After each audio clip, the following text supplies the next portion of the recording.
Apocalipse 11, do 1 até o 14, mas a gente vai meditar até o versículo 13.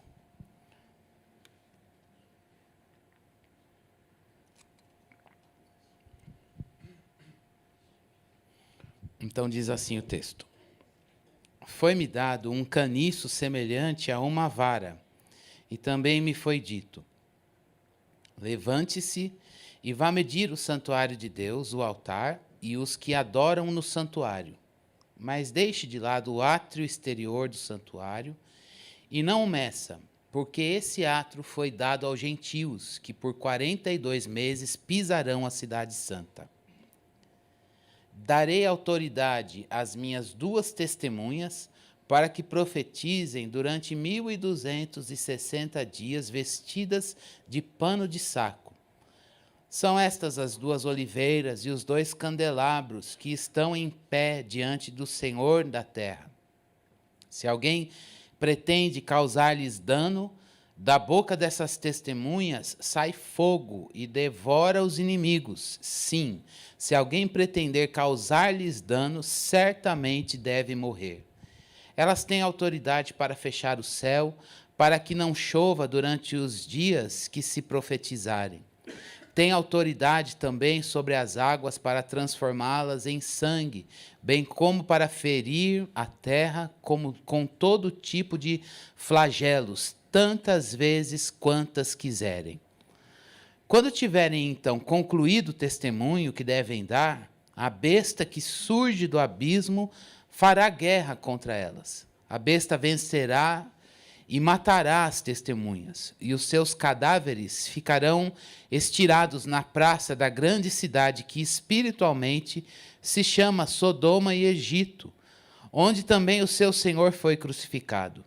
Então muitos dentre os povos, tribos, línguas e nações contemplarão os cadáveres das 2 testemunhas por 3 dias e meio, e não permitirão que esses cadáveres sejam sepultados.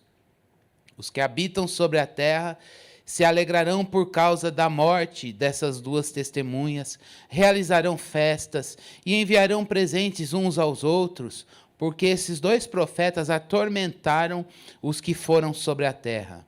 Mas, depois dos 3 dias e meio, entrou neles um espírito de vida vindo da parte de Deus. E eles se ergueram sobre os pés, e aqueles que os viram ficaram com muito medo. E as 2 testemunhas ouviram uma voz forte vinda do céu, dizendo-lhes: Subam para cá. E subiram ao céu numa nuvem, e os seus inimigos as contemplaram. Naquela hora, houve grande terremoto, e ruiu a 10ª parte da cidade. Nesse terremoto, morreram 7.000 pessoas. As outras pessoas ficaram aterrorizadas e deram glória ao Deus do céu. Passou o 2º ai, eis que sem demora vem o 3º ai. Nós estamos aqui nesse texto, essa passagem é considerada uma das passagens mais difíceis do texto de Apocalipse. É uma das passagens que dá muita, no universo da teologia, dá muitas divisões e correntes se abrem aqui. Mas, independentemente dessas divisões e teorias e caminhos de interpretação, a gente pode dar 1, 2 passos atrás e olhar o texto e dizer: há uma mensagem de Deus para a igreja lá e para nós aqui. E é nisso que a gente vai ficar.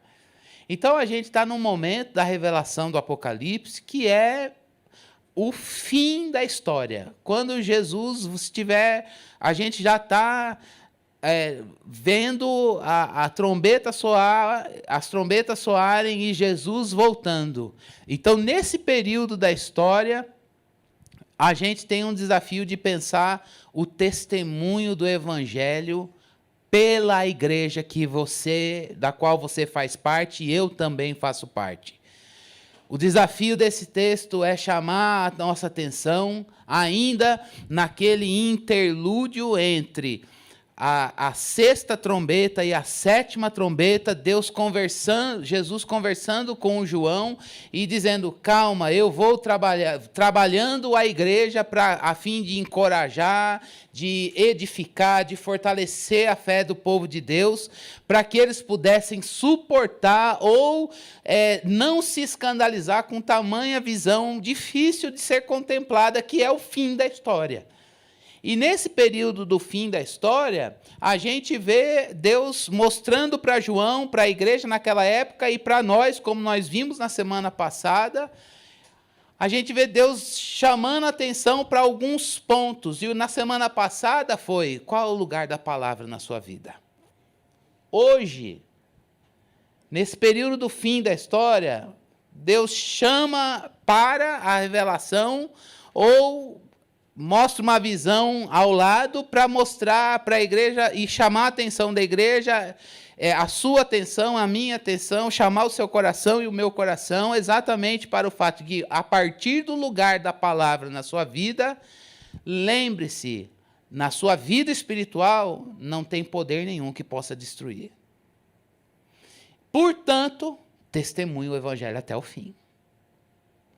Olha, irmãos, uma coisa, esse interlúdio todo qual é o lugar da palavra na sua vida? A partir do lugar da palavra na sua vida, Deus vem a você e a mim dizendo: na sua vida espiritual, as trevas não podem, a sua vida espiritual, as trevas não podem destruir. Seu relacionamento com Deus, a sua confissão, aquilo que a gente acabou de cantar agora, a minha fé e o meu amor estão firmados no Senhor. Nada pode nos tirar, nos separar do amor de Deus, como Paulo fala em Romanos capítulo 8, do amor de Deus que está revelado no seu Filho Jesus. E a gente vai ver por que a gente precisa voltar a atenção do nosso coração para a nossa vida espiritual no período do fim. Eu não sei quão próximo do fim eu estou, quão próximo você está, quão próximo nós estamos, mas nós estamos vivendo a última hora e há o fim dessa última hora. E no fim dessa última hora, Jesus batendo a porta, as trombetas soando e voltando, Deus vem conclamando a igreja dizendo: olha, qual é o lugar da palavra na sua vida? Ninguém pode destruir a sua vida espiritual e você pode testemunhar o evangelho ainda num período de sofrimento mais intenso, debaixo do poder do Espírito. Duas coisas Deus quer nos ensinar e a gente vai refletir sobre elas, e eu quero que você guarde isso no seu coração.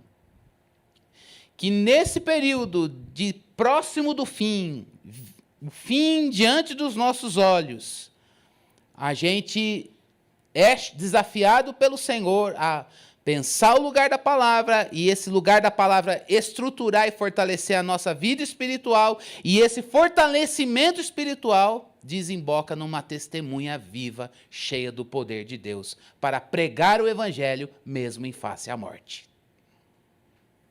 Palavra, vida espiritual e testemunha viva no poder de Deus, num contexto de sofrimento.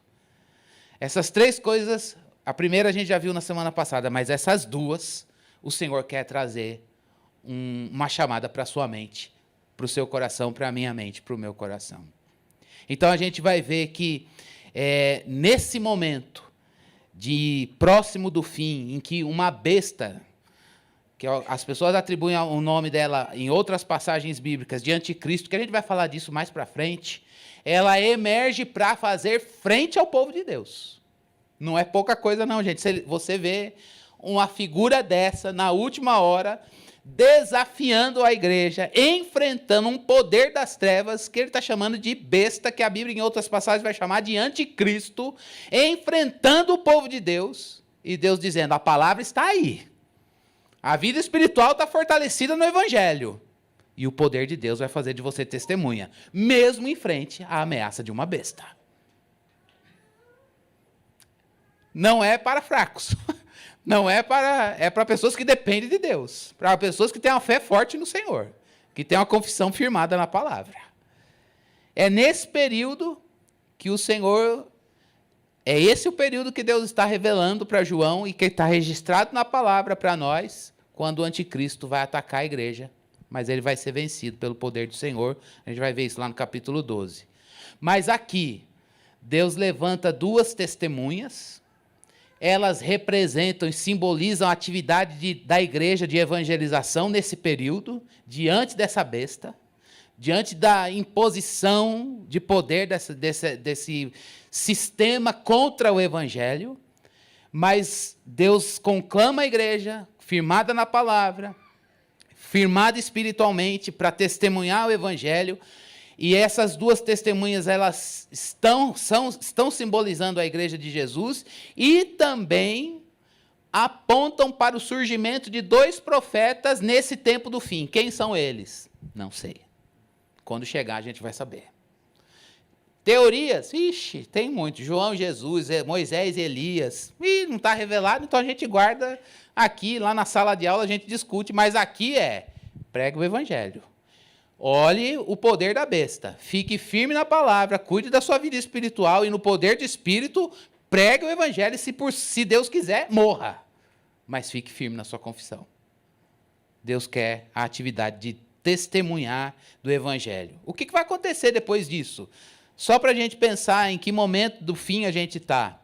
A gente vai ter essa atividade de pregação e testemunha da igreja. Vem um terremoto escatológico.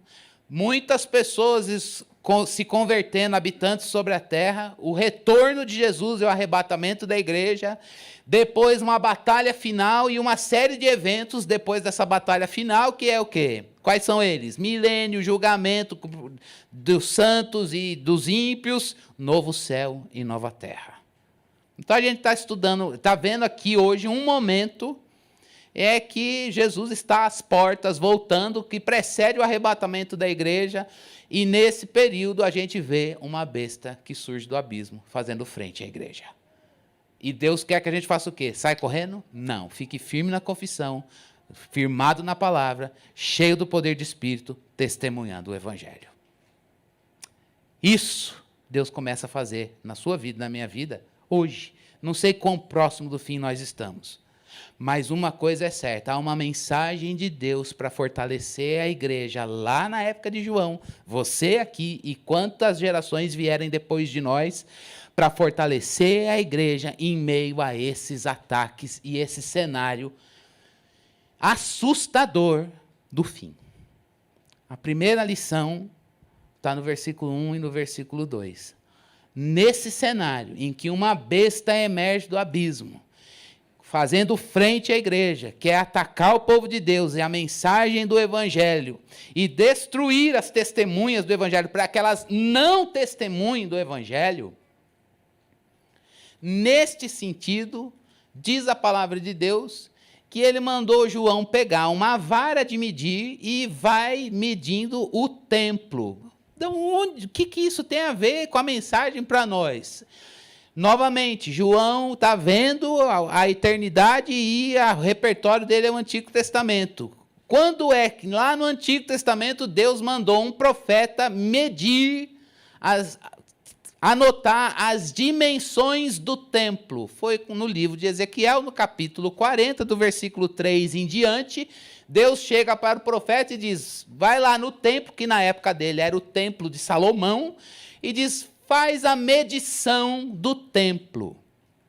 O que significava essa atitude de medir o templo? Você vai medir o átrio, o lugar santo e o santo dos santos.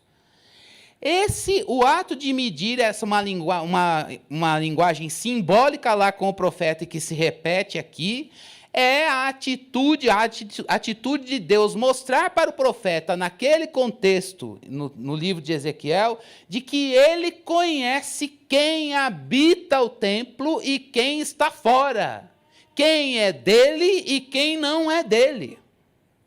Novamente, Deus usa essa linguagem e traz aqui para o Novo Testamento, dizendo, João, nesse período próximo do fim, eu vou fazer aquilo que fiz no passado com o meu povo, uma vara, um critério fixo mostrando quem habita no meu santuário, quem pertence a ele e quem não pertence. É Deus dizendo, eu conheço quem é meu povo, eu sei quem é meu, eu sei onde Cristo está, eu sei onde o Evangelho ganhou vida, em que coração Cristo habita, e sei também nas pessoas que não abriram o coração para a mensagem do Evangelho. Por que Deus quer mostrar isso? Porque Deus está garantindo para João, fique tranquilo, quem é meu, eu guardo. Onde está o Evangelho, ele está guardado pelo Evangelho, está guardado pelo Deus do Evangelho. Onde o Senhor mediu, e ali ele entendeu que nessa medição, ele viu essa pessoa fazendo parte do santuário, ele está dizendo, sobre ele eu tenho posse, ele me pertence, ele é minha propriedade. E se é propriedade de Deus, duas coisas, ele está presente ali e ele guarda, diante de tudo que essa pessoa vai enfrentar, até mesmo a afronta da uma besta que sai do abismo. Então, a primeira mensagem que Deus quer passar para João e que serve para nós é que perto do fim, quando a gente estiver diante de uma besta que emerge do abismo, que reúne forças de diversas áreas contra Deus, Cristo e o Evangelho de Jesus Cristo, e reúne forças para fazer um embate contra a igreja de Jesus Cristo, Deus está dizendo, eu já medi meu santuário. É um dos termos de igreja no Novo Testamento. Eu já medi o meu santuário e eu sei quem é meu. E quem é meu, eu estou presente na vida dele e eu guardo. Vamos refletir o que significa Deus proteger diante desse ataque. Talvez de imediato você deva dizer, a gente já falou sobre isso aqui, Deus vai me livrar do ataque. Não. Deus garante que nós somos posse, proteção dele, que ele está presente em nós, que ele passa por essa situação com a gente, mas que ele vai em primeiro lugar e como objetivo último, como alvo, proteger, preste bastante atenção nisso, a vida espiritual dos crentes. Deus vai proteger a vida espiritual do seu povo, o crente medido por esse caniço está sob proteção divina, porque ele pertence a Deus e sua vida com o Senhor, sua vida espiritual, ela é guardada pelo Senhor. Ainda que seus bens, sua vida material, ou até seu próprio corpo, venha provar a morte. Talvez, e com certeza, porque a Bíblia diz isso, crentes padecem e padecerão a morte diante desses perigos de testemunhar o Evangelho na última hora. Mas Deus está dizendo que ele protege de danos na vida espiritual. E aí eu queria pensar com vocês uma coisa. Por que Deus vai permitir que um crente venha a perder a sua vida física, morrer, mas ele protege a vida espiritual? Isso não está revelado no texto, mas Deus está dizendo, olha, nesse cenário de enfrentamento da besta, ele vai guardar a nossa vida espiritual. Aí a gente pode dizer assim, então é porque a vida espiritual é o mais importante mesmo. Então, que se dane os bens, que se dane o corpo, que se dane... Vamos fazer aquela separação de o que é sagrado.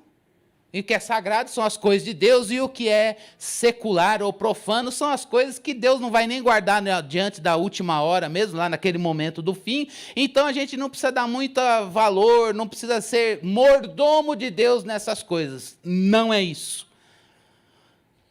O que a gente precisa olhar aqui é que Deus está dizendo que nesse momento de enfrentamento de uma besta, ele vai guardar a vida espiritual do seu povo, e enquanto a gente não está vendo literalmente essa besta diante dos nossos olhos, essa personagem que aparece na história aqui, uma coisa a gente precisa ter como lição de Deus para nós hoje.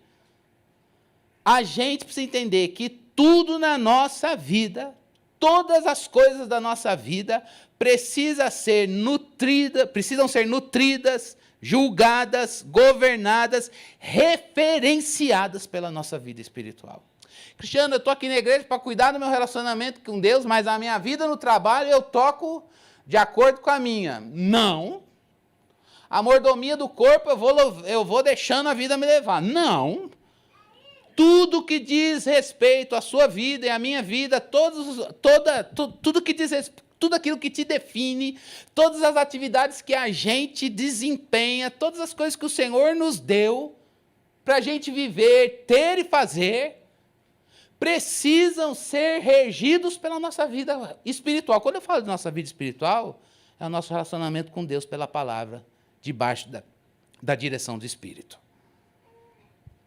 Irmãos, isso a gente não precisa esperar uma besta aparecer para a gente cumprir isso. Hoje é o dia da gente olhar e dizer, peraí, semana passada Deus falou, qual é o lugar da palavra? Hoje Deus vai bater a porta do seu coração e dizer assim, como está a sua vida espiritual? Porque é o seguinte, quando a besta aparecer, ele vai cuidar disso. Talvez eu venha morrer. Talvez você vá morrer. Mas o seu relacionamento com Deus, e ele não vai poder ser destruído, e aí você vai dizer assim, e qual é a vantagem disso, Cristiano? A vantagem, meus irmãos, não é vantagem nenhuma, é que a gente precisa permitir que o Espírito de Deus faça um ajuste hoje. Deixar que a nossa vida gire em torno do nosso relacionamento com Deus. Não é viver dia inteiro na igreja, ou se ausentar, como se a gente fosse para uma vida monástica, como se a gente pudesse ficar lendo.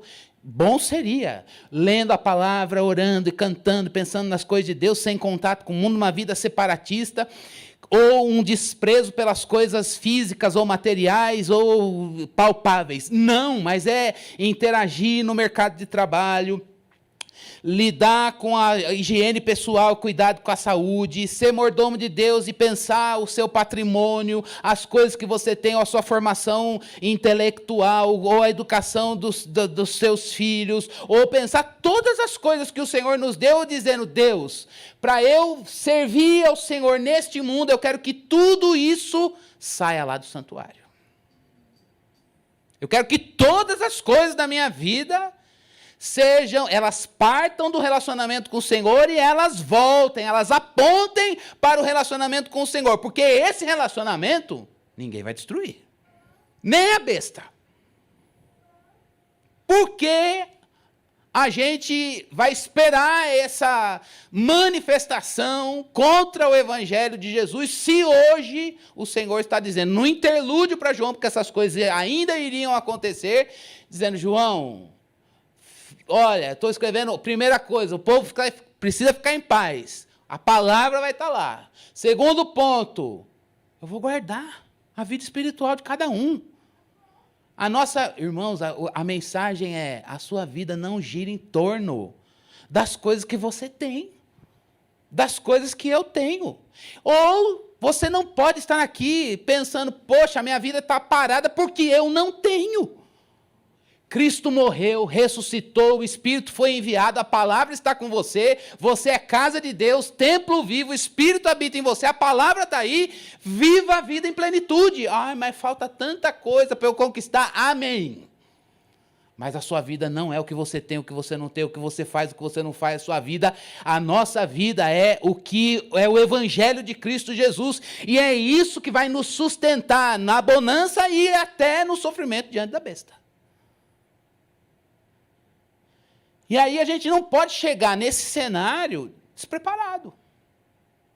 Não pode chegar nesse cenário despreparado. Então a gente às vezes tem urgências na vida, por causa das demandas que a gente tem, mas nesta manhã o Senhor vem dizer, espera aí, a sua vida, a minha vida, a nossa vida gira em torno da nossa vida espiritual, ela está guardada pelo Senhor.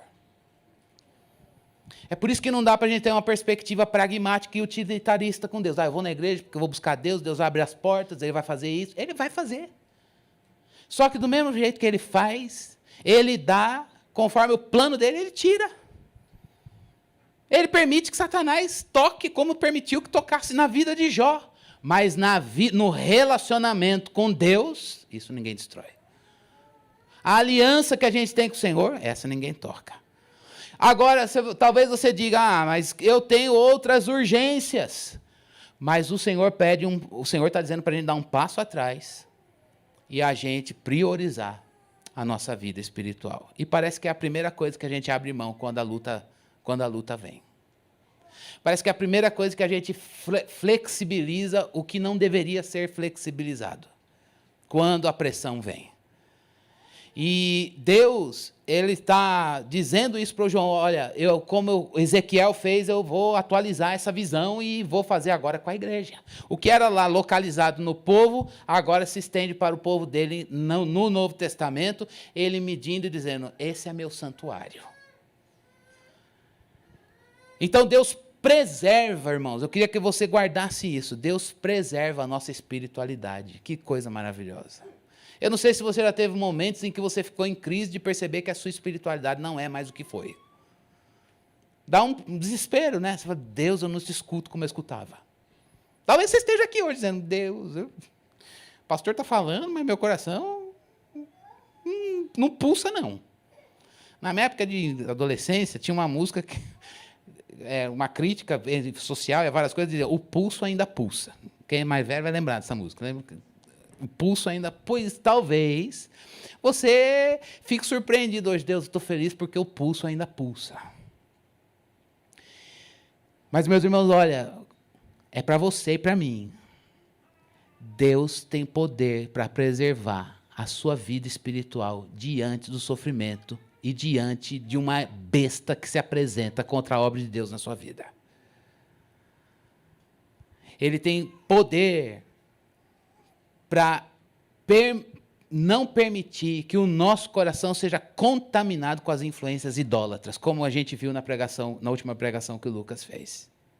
Deus tem poder para preservar seu coração em pureza e santidade, de maneira que você não seja dirigido por influências idólatras, sutis, da cultura, do demônio que se infiltra, usando os deuses da nossa cultura para seduzir a gente, de maneira que a gente não priorize a vida espiritual.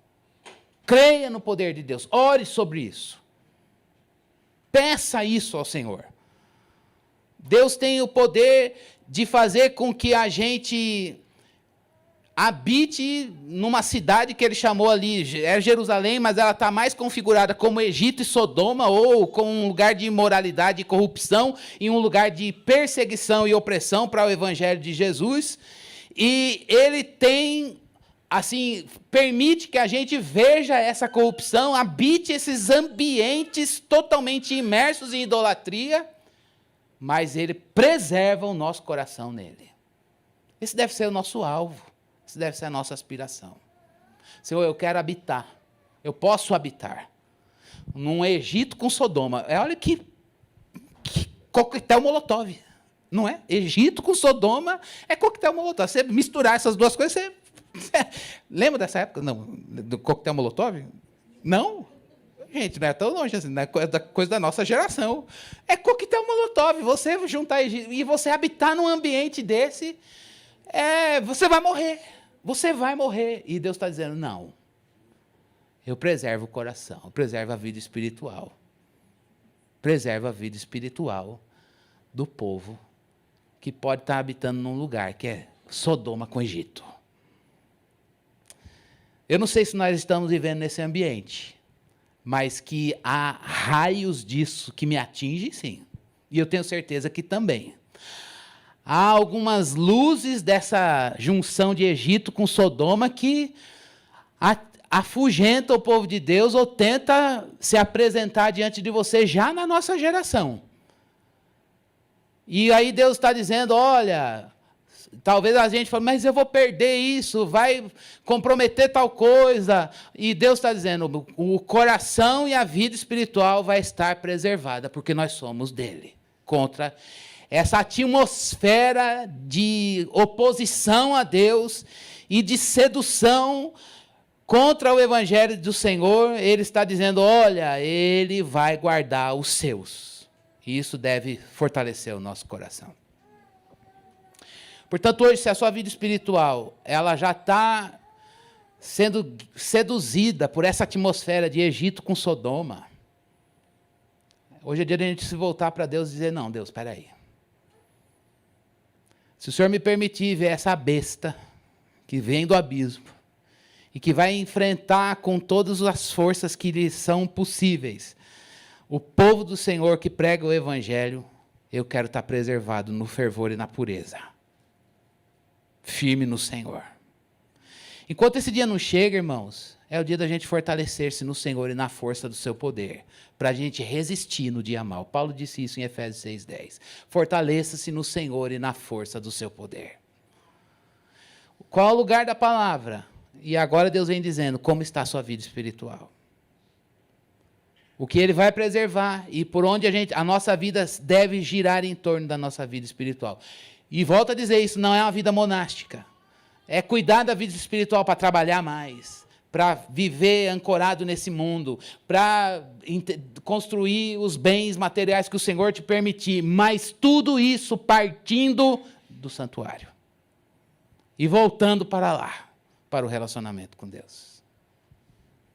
Mas há uma segunda mensagem para a igreja diante desse cenário no fim, vendo a besta que sai do abismo. É a atividade de testemunhar o Evangelho, lá do versículo 3 até o versículo 13. Talvez você diga, olha, se eu não testemunho o Evangelho no século 21 tão bem, com a besta diante dos meus olhos, o que eu não vou fazer mesmo? Talvez você possa dizer assim, se está difícil hoje e vai piorar, não sei se eu vou estar com a vida espiritual tão cheia. Não, a gente não pode nivelar por baixo, a gente tem que permitir que a palavra reforme os nossos parâmetros. Permitir que a palavra reeduque as nossas perspectivas e os nossos valores para a gente viver a vida cristã. E a atividade de testemunhar do Evangelho nesse período tão intenso do fim, irmãos, ela é fruto dessa proteção divina da vida espiritual. Por isso, irmãos, ardor evangelístico, atividade evangelística da igreja não é uma coisa que a gente resolve com um seminário de evangelização. Isso é uma forma, isso é um método. Mas isso é o lado técnico, é pedagógico, é o programa. Mas o que dá vida a esse programa é a vida espiritual. É muito triste quando a gente tem a vida espiritual em fervor e trabalhada por Deus, nutrida na palavra e soprada pelo Espírito, mas falta o programa. Ou é muito triste quando a gente põe fé no método e no programa. Vamos fazer porque o programa vai garantir avivamento. Não vai. Não vai. Não vai. Talvez você esteja aqui dizendo, eu vou sair, na fonte é muito lerdeza. Esse negócio de ficar o ano inteiro no livro, não, vou lá no negócio, numa imersão no final de semana, a gente já sai de lá num choque e volta na segunda bombando e já pá e tal, e o ano que vem eu vou de novo e pá. E não tem problema com o programa não, daqui a pouco a gente faz uma imersão de alguma coisa aqui e vamos fazer e está valendo. Mas isso não garante nada. Não tem programa que muda o teu coração. Não tem programa que gera fervor dentro de mim. Quem faz isso é o Senhor. E Deus pode fazer isso, você sozinho em casa, lendo a palavra, ouvindo alguma coisa no ônibus, no metrô, ou aqui no nosso ajuntamento público. Ele é o Senhor da vida. Ele só pede duas. Desde que a gente ouviu a pregação de Atos 2, Deus deu um tapinha na nossa cara, dizendo, fique na palavra e o Espírito vai soprar. Quando e de que jeito? Não sei. É de repente. De repente veio do céu um som e invadiu aquele lugar e todo mundo foi, tudo bem. O que eles tinham que fazer? Ficar lá aguardando uma promessa. Firmes, olhando para aquilo que Deus tinha dito. A mesma coisa aqui, irmãos. A atividade de testemunhar num período tão difícil como vai ser, ela é fruto dessa vida espiritual. Não é uma coisa que vai fazer por medo, nem por imposição. É algo que diz, olha, eu vou perder a vida, mas eu sei que eu não posso negar o Evangelho. É a adoração pulsando dentro. É o Evangelho vivo aqui. É uma atividade que está no campo do fazer, mas totalmente atrelada a quem nós somos. E quem nós somos é formado pela nossa vida espiritual, com a palavra. Então, essa atividade de testemunhar do Evangelho nesse cenário, É fruto dessa proteção divina. E o texto vai falando de algumas características da igreja, dessas duas testemunhas nesse cenário. Primeira coisa, uma linguagem do Antigo e do Novo Testamento, vestido de pano de saco. Lá no livro de Jonas, a gente tem duas ideias para testemunhar vestido de pano de saco. Se indica a postura interna. O que é esse vestido de pano de saco? Significa, lá no Antigo Testamento, no livro de Jonas, capítulo 3, o povo de Nínive se vestiu de pano de saco porque era uma indicação de arrependimento. Era uma indicação de conversão dos maus caminhos. Mas também tem uma segunda ideia lá no Antigo Testamento, e até a gente encontra um pouco disso em João Batista, que é o povo de Deus dizendo, olha, a gente está vestido de pano de saco e numa atitude de lamento pela rejeição à verdade, pelo pecado, pela dureza do coração e pelo juízo resultante dessa dureza do coração. É nessa postura que a gente testemunha, com um pano de saco. Com o coração lamentando. Não é com orgulho, não é com altivez de dizer eu tenho a verdade e vocês morram. É com pano de saco. É com atitude de humilhação diante de Deus, dizendo, Deus, é duro ver a verdade pulsando dentro de mim, clara para as pessoas, e ainda assim as pessoas rejeitando o Evangelho. A gente não tem um espírito de vingança, a gente não tem um espírito dizendo, bem feito, eu fiz a minha parte. Não, não. A gente está firmado no Evangelho, a gente sabe que o Evangelho é a verdade, a gente é firme, a gente manifesta, fala a verdade em amor, mas a atitude interna do coração daquele que testemunha é contrição, dizendo, por que o coração desse povo não se rende ao Evangelho que me alcançou? A Isabela é pentecostal.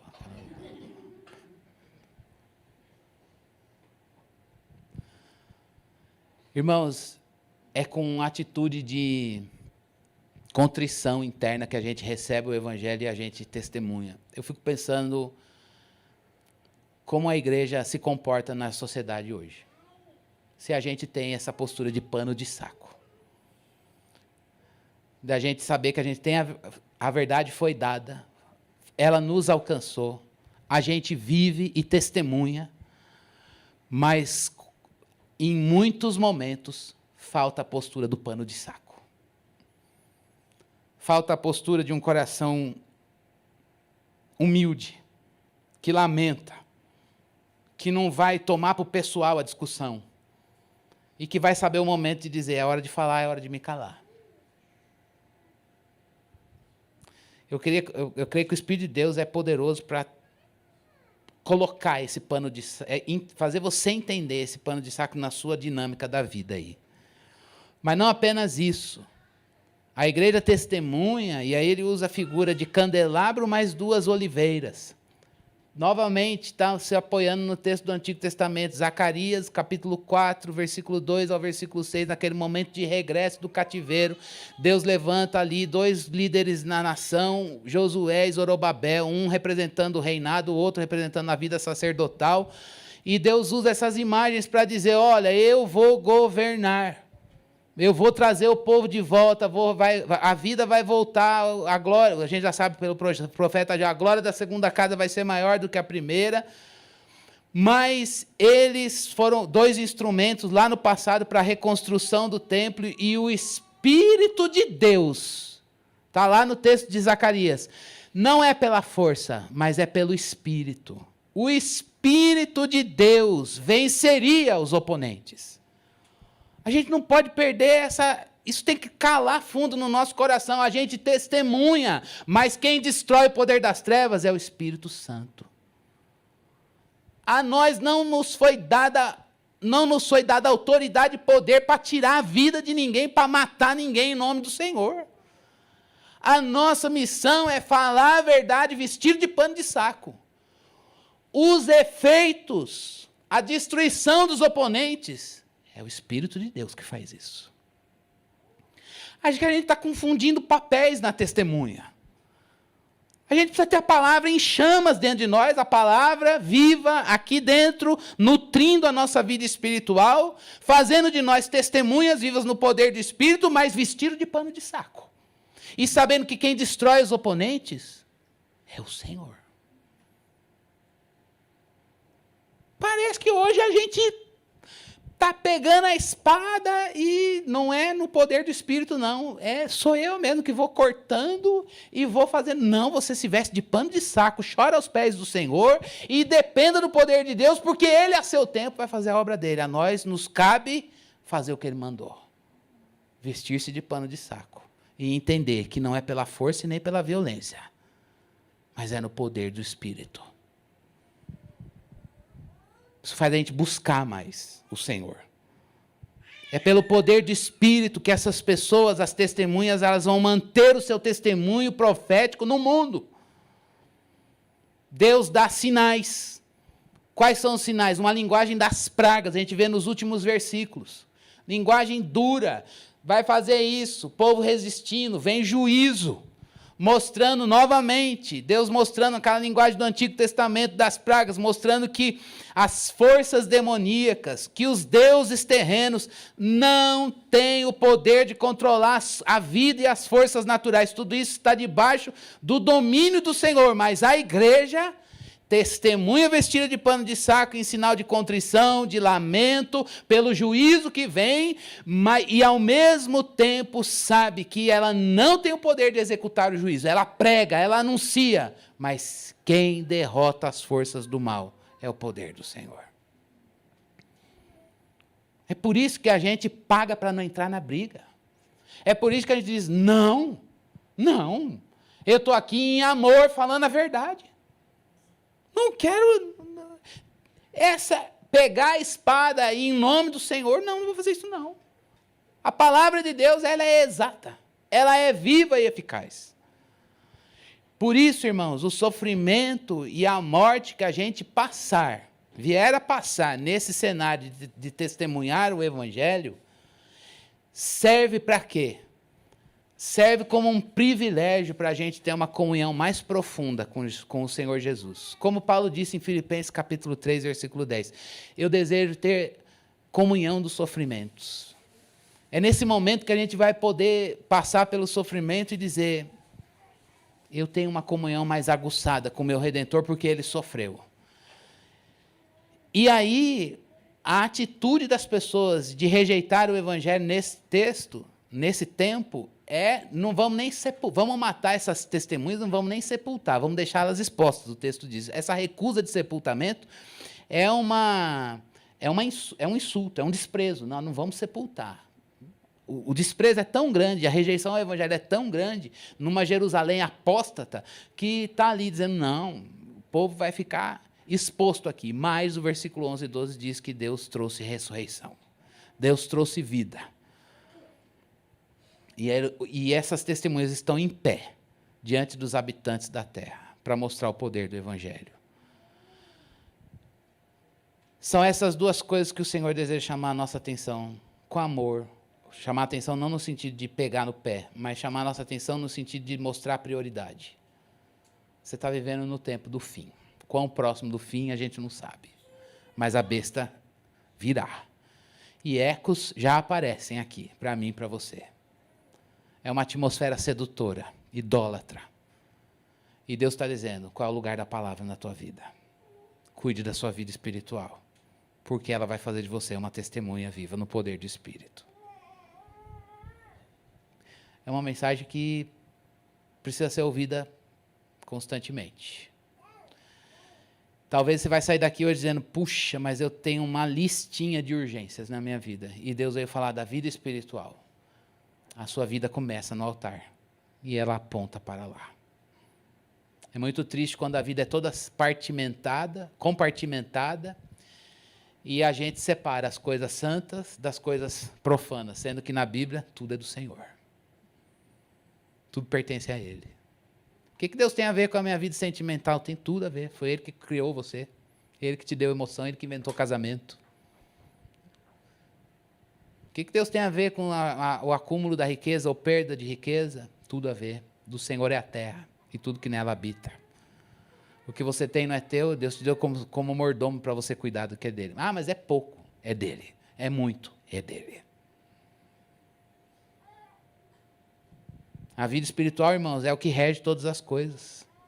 É o que rege todas as coisas. É muito triste quando a gente interage com as coisas de Deus, mas nada é governado pela nossa vida espiritual, porque a palavra está longe. A palavra foi abandonada.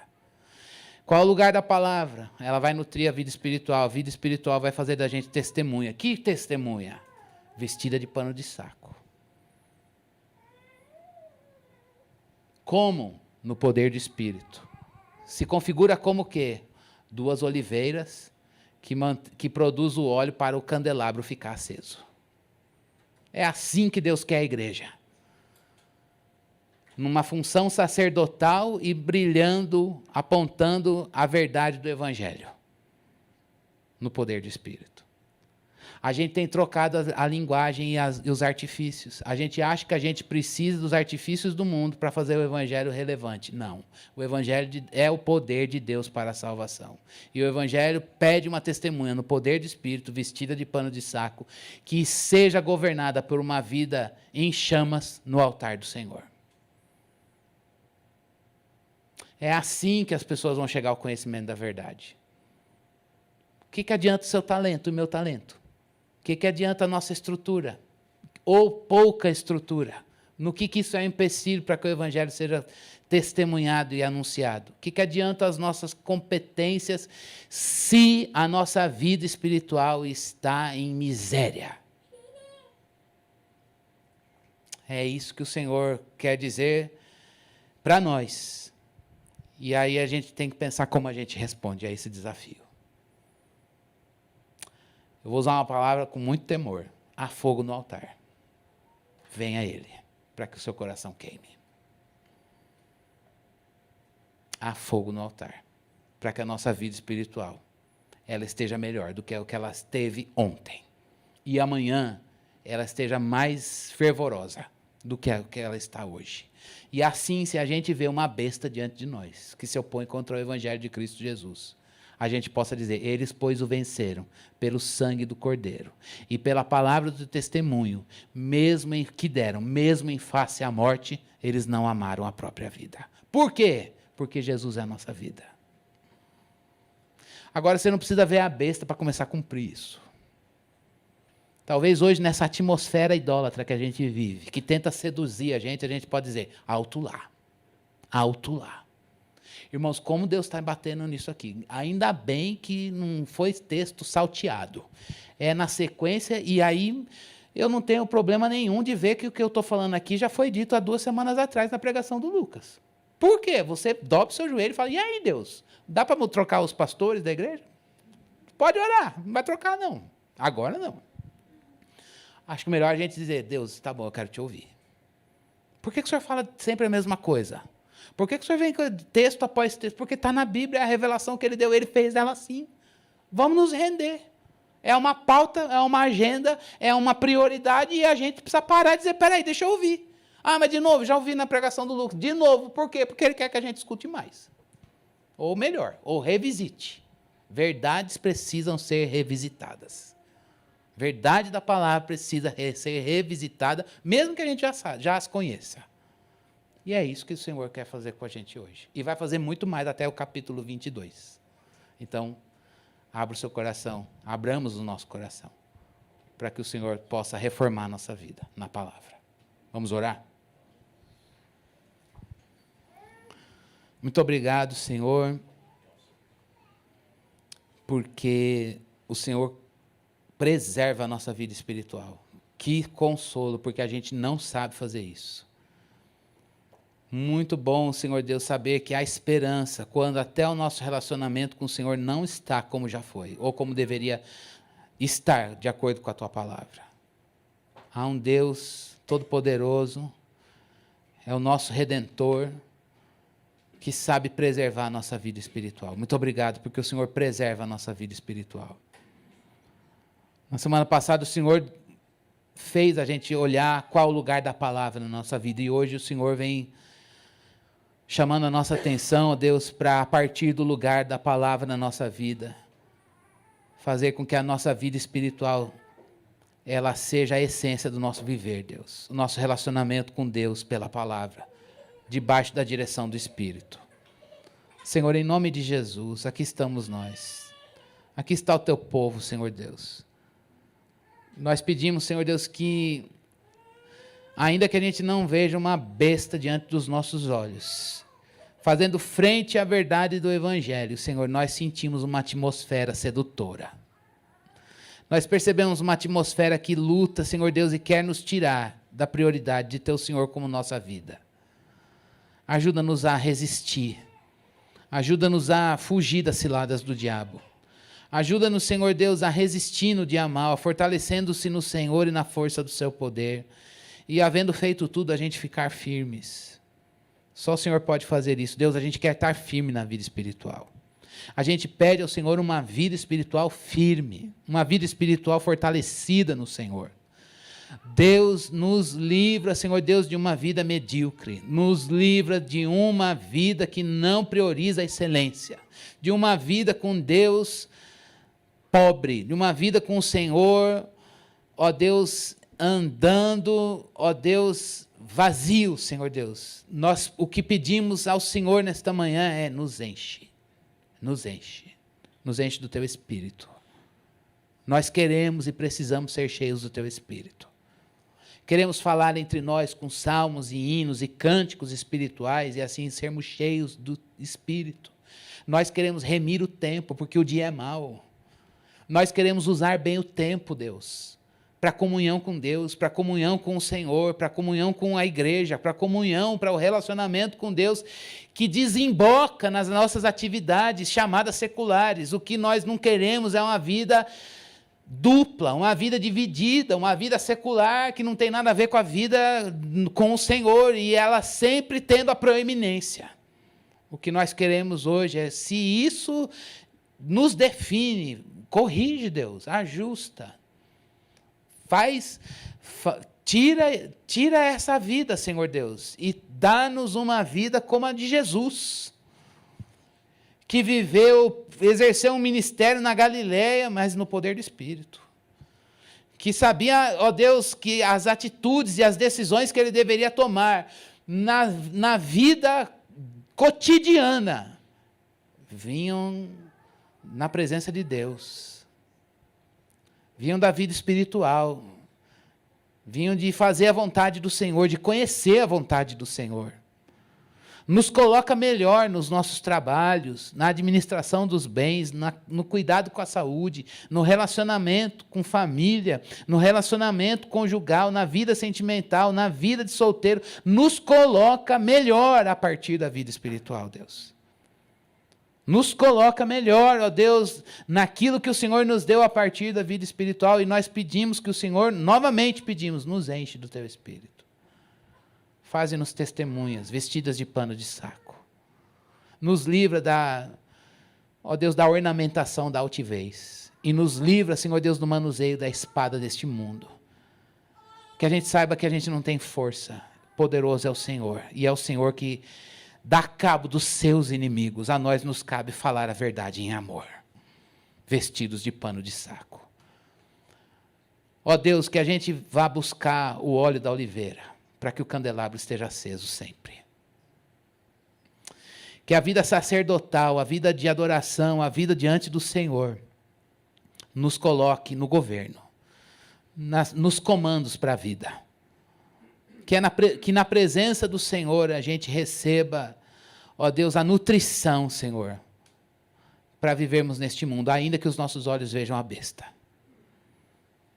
Fortalece-nos no Senhor e na força do seu poder. Oramos em nome de Jesus. Amém. Amém, meus irmãos. Que Deus nos abençoe.